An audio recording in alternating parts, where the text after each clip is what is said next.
22 जूनला विधान परिषद निवडणुकांचा निकाल लागला। महायुतीने एक हाती मैदान मारलं। यात एक जागा होती धाराशिव लातूर बीडची, जिथून भाजपचे बसवराज पाटील 721 मतांनी जिंकले। महाराष्ट्रातला सर्वात मोठा विजय ठरला। त्यांच्या या विजयामागे नेमकं कोण कोण याच्या चर्चा सुरू झाल्या आणि एक बोट गेलं धाराशिवचे खासदार ओमराजे निंबाळकर यांच्यावर। कारण मवियाची मतं फुटली आणि तीच गोष्ट महायुतीच्या पथ्यावर पडली। 20 जूनला पवनराजे निंबाळकर खून प्रकरणाचा निकाल, 22 जूनला विधान परिषद निवडणुकीचा निकाल आणि या सगळ्याच्या पार्श्वभूमीवर पार पडलेलं एकनाथ शिंदेंचं ऑपरेशन टायगर। सगळे डॉट जोडले की एक गोष्ट स्पष्ट होते, पवनराजे निंबाळकर खून प्रकरणाचा निकाल, संजय राऊत यांनी बंडखोरांचा केलेला उल्लेख, हे सगळं निमित्त होतं। ओमराजेंचा शिंदेंच्या शिवसेनेतला प्रवेश आधीच ठरलेला।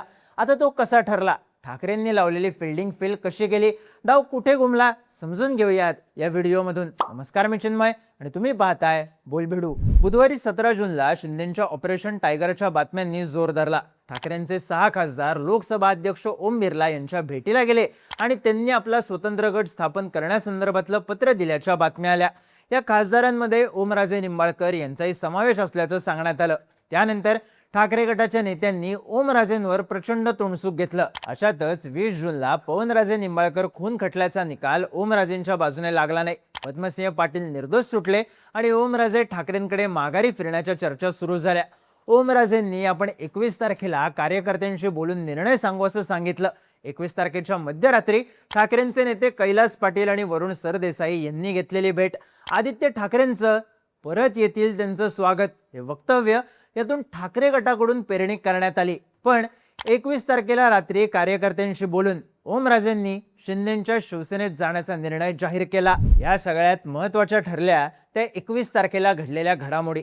पुण्यावरून ओमराजे धाराशिवला निघाले। टेंभुर्णीला पोहोचल्यावर त्यांनी माध्यमांशी संवाद साधला, तेव्हा त्यांनी काही महत्त्वाची वक्तव्य केली। रात्री झालेली बैठक, मातोश्रीवरून आलेले मेसेज, यामुळे माघारीची चर्चा झाली असली तरी ओमराजेंनी टेंभुर्णीमध्ये बोलताना संजय राऊत आणि ठाकरेंच्या इतर नेत्यांनी आपल्याबद्दल केलेल्या वक्तव्यांवर नाराजी व्यक्त केली। ते म्हणाले, 4 दिवसात माझा निर्णय जाहीर केला नाही, पण माझ्या अख्ख्या कुटुंबाचा उद्धार करतात। ओमराजे ज्यांच्या उपयोगी पडलाय तो माणूस घरातल्या व्यक्तीचा उद्धार करेल असं वाटलं नव्हतं, पण ते करण्यात आलं, ते मी सहन केलं। माझ्या कुटुंबानं तुमचं काय वाटोळं केलंय? माझ्या नुसत्या चर्चेनं मी 3 दिवसात वाईट होत असेल तर मी खरंच वाईट आहे का?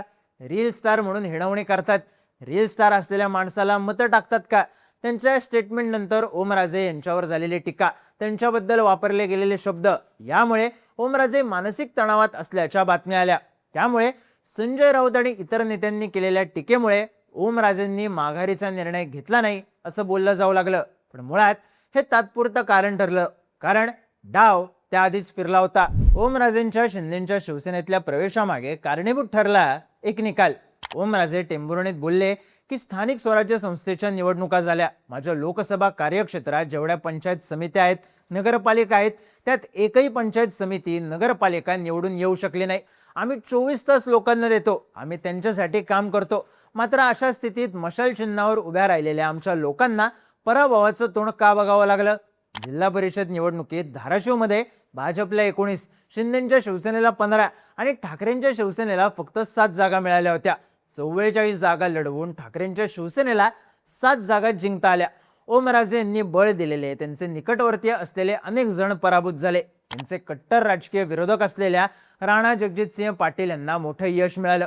त्यांच्या पत्नी अर्चना पाटील जिल्हा परिषदेच्या अध्यक्षा झाल्या, तर ठाकरेंच्या शिवसेनेचा जोर असलेल्या जागांवर शिंदेंनी मुसंडी मारली आणि स्थानिक राजकारणात ओमराजे निंबाळकर मायनस झाले। त्यांच्या जवळचे कार्यकर्ते सुद्धा निवडून येऊ शकले नाहीत। कार्यकर्त्यांचं बळ कसं टिकवायचं हा प्रश्न तेव्हा उभा राहिला आणि तिथूनच फासे पडायला सुरुवात झाली। ओमराजे निंबाळकर यांनी शिवसेनेत प्रवेश करणार असल्याचं सांगितलं। त्यानंतर शिंदेंच्या शिवसेनेचे नेते तानाजी सावंत माध्यमांच्या समोर आले। रविवारी ओमराजेंनी पुणे ते धाराशिव प्रवास केला, तेव्हाच तानाजी सावंत हे ओमराजेंच्या सोबत असल्याच्या बातम्या आल्या होत्या। एकनाथ शिंदेंनी तानाजी सावंत यांना ओमराजेंसोबतच राहण्याचे आदेश दिल्याचंही बातम्यांमधून सांगण्यात आलं। माध्यमांशी बोलताना तानाजी सावंत म्हणाले, ऑपरेशन टायगर पूर्ण करण्यासाठी मला एकनाथ शिंदेंनी सक्षम मानलं। मागच्या 2-3 महिन्यांपासून ऑपरेशन टायगर सुरू होतं, फक्त माझ्याच मतदारसंघातला विषय पुढे मागे होत होता। ओमराजे मला मुलासारखे आहेत, त्यांनी माझा शब्द खाली पडू दिला नाही। थोडक्यात तानाजी सावंतांनी दावा केला की ओमराजे निंबाळकर आपल्या प्रयत्नातून शिंदेच्या शिवसेनेमध्ये आले. स्वतः ओमराजेंनी आपण विकास कामांसाठी शिंदेच्या शिवसेनेत येत असल्याचं सांगितलं. आपल्याला अगदी डीपी बसवण्यासाठी सुद्धा त्रास झाला, निधी मिळत नव्हता, लोकांची कामं कशी करणार हा प्रश्न होता, असं म्हणत प्रवेश का करतोय हे उलगडून सांगितलं. त्यांनी आपण आदित्य ठाकरे आणि उद्धव ठाकरे यांच्याबद्दल अवाक्षरही काढणार नाही असंही म्हणाले. पण राऊतांमुळे नाराज झालेले ओमराजे माघारी फिरले नाहीत असं म्हणता येत नाही. यामागे फक्त जिल्हा परिषदेचा निकाल आणि तानाजी सावंतांची मध्यस्थी हीच कारणं नाहीयेत, तर अजून एक कारण आहे जे समोर आलं विधान परिषदेच्या निकालानंतर. धाराशिव लातूर बीडच्या जागेवर भाजपचे बसवराज पाटील विरुद्ध काँग्रेसचे महेश देशमुख असा सामना झाला. भाजपच्या बसवराज पाटील यांनी 721 मतांनी विजय मिळवला. या विधान परिषद निवडणुकांच्या निकालामधला हा सगळ्यात मोठा विजय आहे. बसवराज पाटील यांना 845 मतं मिळाली, तर महेश देशमुख यांना फक्त 124 मतं मिळाली. महाविकास आघाडीकडे 241 मतदार होते, पण देशमुख यांना फक्त 124 मतांवर समाधान मानावं लागलं. महाविकास आघाडीची 117 मतं फुटली. मतं फोडण्यात ओमराजेंचा वाटा होता अशी चर्चा सुरू झाली, कारण 17 तारखेला ओमराजे निंबाळकर दिल्लीला गेल्याच्या ते शिंदेच्या शिवसेनेत सामील होणार असल्याच्या बातम्या आल्या होत्या. त्यानंतर 18 जूनला विधान परिषदेसाठी मतदान झालं, ज्यात महायुतीला आपल्याकडे असलेल्या संख्याबळापेक्षा जास्त मतं मिळाली आणि महाराष्ट्रात सगळ्यात जास्त फरकाने विजय मिळालेला उमेदवार धाराशिव लातूर बीडचा ठरला. पण डाव फिरायला सुरुवात झाली तो जिल्हा परिषदेच्या निकालानंतरच, कारण त्यात स्थानिक राजकारणावर घाव बसला होता. ओमराजेंचे साधे जिल्हा परिषद सदस्य सुद्धा निवडून आले नाहीत आणि गेम फिरायला सुरुवात झाली, कारण ओमराजे पूर्णपणे बॅकफुटवर गेले आणि या सगळ्यात ठाकरेंच्या शिवसेनेकडून त्यांना म्हणावा असा पाठिंबा मिळाला नाही आणि त्यातूनच ओमराजे शिंदेकडे जाण्याची स्क्रिप्ट लिहिली गेली. ठाकरेंच्या नेत्यांची वक्तव्य, पवनराजे निंबाळकर खून प्रकरणाचा निकाल, या सगळ्या गोष्टी फक्त तात्कालिक ठरल्या आणि ओमराजेंचा शिवसेना प्रवेश नक्की झाला. या घडामोडी आधीच ठरल्या होत्या, ज्या विचारात घेऊन विधान परिषदेचं मतदान झालं, यावर आता शिक्कामोर्तब झालंय. थोडक्यात डाव फिरलाय तो असा, ठाकरे पवनराजे निंबाळकर खून प्रकरणाच्या निकालानंतर फिल्डिंग लावत बसले, पण ओमराजे आधीच सीमापार गेले होते, ज्यावर विधान परिषदेच्या निकालाने शिक्कामोर्तब केलं. इतकंच. तुम्हाला काय वाटतं? ओमराजेंनी 17 तारखेला शिंदेसोबत जात विधान परिषदेचा निकाल पूर्ण एकहाती केला का?